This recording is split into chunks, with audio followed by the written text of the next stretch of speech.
About ba yung sa mga kaklase mo? About yung sa mga... I say oo. Naku, ano ba yun? Pero ngayon naalis ako eh. Kasi nga dapat, ang mga kaibigan mo, selected lang, hindi yung andami. Mahirap talagang mag-handle pag... Kasi sa room, kaibigan ko. O yun nga. Dapat meron ka lang talagang specific na circle of friends, hindi yung marami. Wala eh. Ano kasi ako all around ako eh. Mas mahirap Dali ako yun. makisama.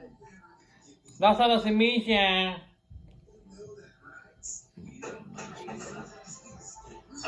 Miggy, Ayaw ko pa rin kumain. Miggy, paano ka nagsalita doon? Sige nga, kumanta ka.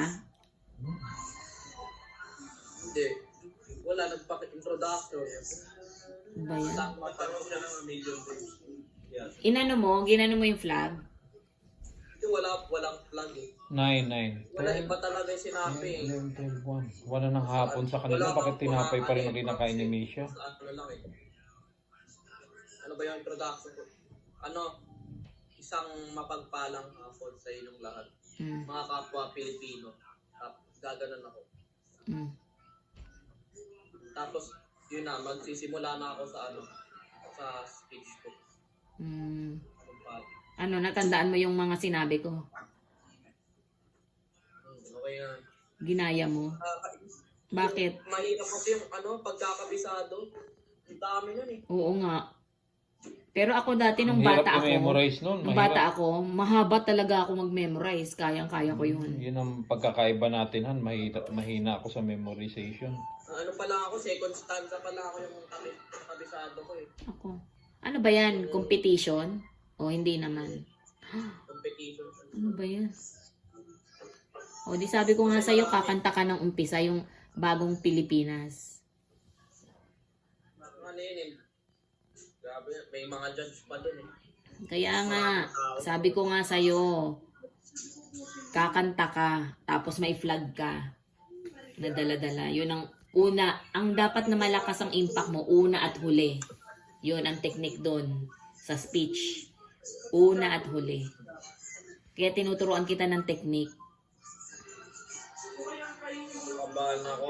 Pag talaga, ano yun? Paano mo ba yung ang daming tao kinakapag ng mga Maglagay ka daw ng coin sa sapatos mo, sa paa mo, para mawala yung kabang mo. Tsaka hindi, huwag kang titingin sa kanila. Ha? Titingin ka Ganun ba talaga. titingin? May speech nga eh. Tumingin sa lahat. Kaya, Ay, yung bate. huwag ka makikinig sa daddy mo, mali-mali Hindi, wow. to. Titingin ka, speech nga yun eh. Kaya nga Ay, talaga nga pala. kinakabahan ako eh. Hindi, wow. Sorry naman. Ayoko na. Kailan ba yan? Tuesday. Ako, Tuesday na. Konting araw na lang. Mag-review ka na. Ay, ano mo, mag-memorize ka na.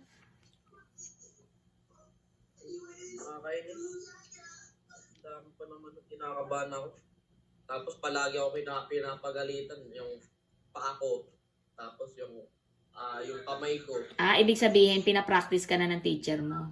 Yung mga, ano niya, yung mga Teka action muna. niya, mannerism. Sa dami ng mga nag-recite doon, ikaw yung pinili, ganun ba yun? Oo. Kasi nga, nakapag, ano ka, Sinabi nga ilalaban niya. technique, nakakuha siya ng technique kasi. Yung mga tamang Hindi technique ko ba? ma-imagine si Maggie. Siya pa yung ilalaban. O talumpati. Dali-dali yun eh. 40 ko yun eh. O, turuan mo siya, Mac. Turuan mo siya, Mac. Bayad. Window yun. Kaya ipasa mo sa kanya kagwapuhan mo kahit isang araw lang. Ba yan? Ano ba naman kasi naiinis ako? Ipasa mo sa akin, kagwapo mo kahit isang araw lang. Ah, Halos lahat ng kaklase ko, laging pinupuro yung kagwapuhan niya. Samantalang sa akin, wala man lang. Kaya pala sabi niya, kahit isang araw lang. Yung sa Makasa, meron na, ano na naman, nagpa-picture pa nga sa Si Mickey parang artistahin talaga to, no? Nagpa-picture pa. Dapat sinabi mo, Mickey, ano, artista ba ako? Hindi naman Wow, ako ang gwapo mo naman, pre. nagpa-picture pa.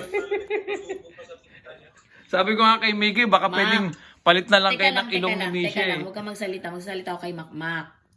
Iniisip mo pa lang kasalanan na Bawal mainggit. Inisip na ano? yung mga ginagawa mo kay Miggy, yung mga pasuntok-suntok na ano, kung pwede bangasan yung mukha. Ang big deal. Ayoko na nga. Depressed na nga ako dito. Hindi. Nadagdag pa yung mga ganun. Sinasabi ko lang na hindi maganda yung ganon. Nasa Bible yun. Nagpa-picture pa kay Miggy, no? Nasa Bible yun. Iniisip mo palang kasalanan na ang pagiging inggitero, kasalanan din yun. Alam mo kasi Miggy, ang pinaka-ano mo, Miggy, O kunyari, tinunto ko sa sarili ko. Gusto ko Miggy. na. Kunyari, ginanyan ko. Gusto ko. Miggy, Miggy, ang pinaka-asset mo kasi yung ilong mo. Tingnan mo yung ilong mo. Ayan o, pares kasi tayo ng ilong eh.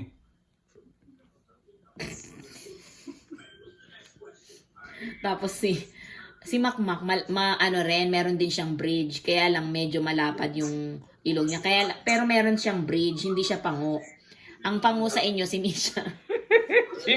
Si Misha ang kinawawa eh. Dapang-dapa talaga yung ilong eh. Si Misha yung pango. Pero si Makmak, matangos din, kaya lang malapad. May bridge. May bridge naman yung ilong mo, di ba, Mak? Iinis ako po. Patingin nga. Yung kay Miggy talagang grabe. Ang tangos kasi ng ilong ni Miggy. Mak, hindi dyan ang appeal mo. Dito ka sa ibang bansa. Yung appeal mo sa ibang bansa. Imbis na babae ni Eli ko, puro mga bading. Mapakaklase, puro bading yung lumalapit sa akin. Iinis ako. Hindi naman iniisip. Samantalang, Mas na-appreciate pa ako ng bading kaysa babae. O anong ibig mo sabihin? Anong ibig mo sabihin? Anong ibig mo sabihin? Wala ko pang bading lang. Na parang ang gusto mo na ngayon, bakla na kaysa babae. Parang bading lang. Parang yung mukha ko pang bading lang. Parang mga bading lang nakaka-appreciate sa akin. Eh di ba sabi mo meron kang kaklase na ano, na may gusto sa'yo, pero ayaw mo naman. O ano sinasabi mong bading? bading magnet para si Miggy. Bading magnet. Majority, puro bading. Eh, tanongin mo si Nicky, kilala niya isa nun. O ano, Sinabi pa sa alam akin, mo, sabi ng Burakay daw kami. alam mo, matuwa ka na Burakay kasi, daw kami. matuwa ka kasi may nakaka-appreciate sa'yo na Kahit bakla. bakla, kahit bakla. O. Ano eh? Ano ba yan? Bakla? Mak, ano ba to ang pagkakaroon ng relasyon? Lalaki ang manliligaw, hindi babae. O, Sige, sasagot ako ng bakla ah. ha? Hindi ako na-gets. Ano ba yan? Mahina yung common sense. Sabi ko, Oo, nag-gets ko. Nag-gets ko. ikaw, ang lalaki sa ano natin, sa culture ng Pilipino, ang lalaki ang nanliligaw. Kaya wag kang matakot na wala ka magiging girlfriend, wala ka magiging karelasyon, ganyan. Kasi, lalaki ang nanliligaw, pwede kang manligaw. Hindi babae ang nanliligaw. Kaya wag kang maiinggit. That's okay.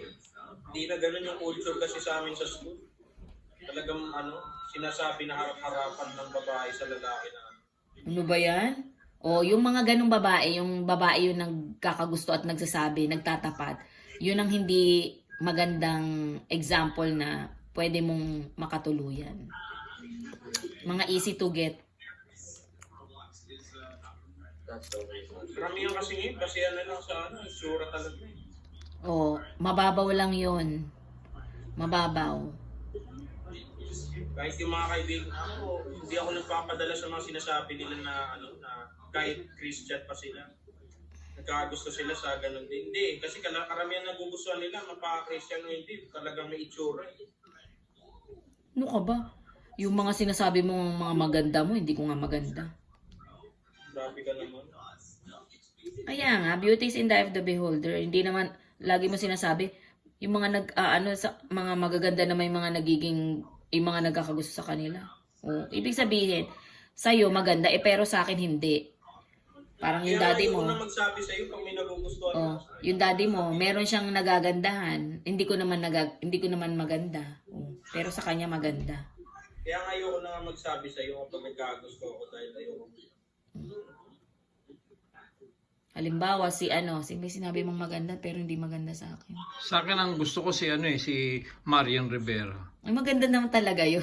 Yung sinasabi, may isa pa na si Maha Salvador. O sabi ko si Maha Salvador, hindi naman masyadong, kumbaga sobrang simple lang niya, hindi siya para Si sa akin. Janela Salvador, maganda rin, Janela.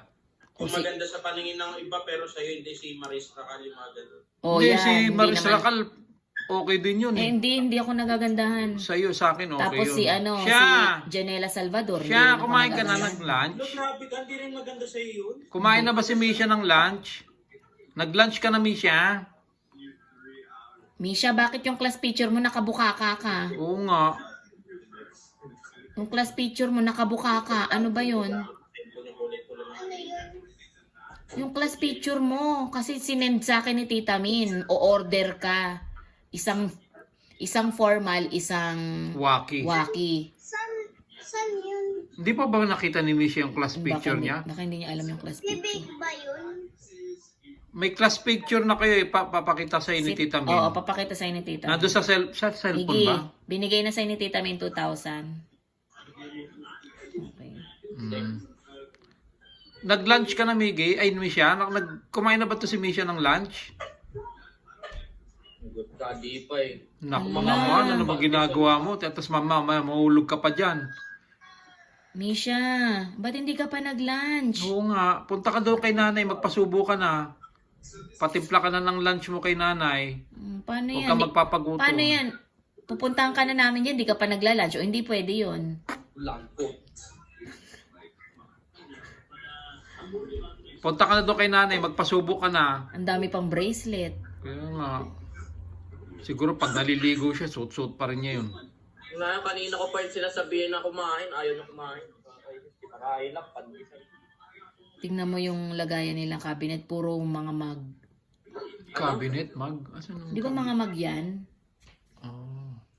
Ano yan? Yung cabinet nyo, yung nasa likod mo, yan. Puro mug ba yan, mug? Oo, mga mag dyan. Sabi sa'yo, mug yan eh. Ang dami namang mag dyan.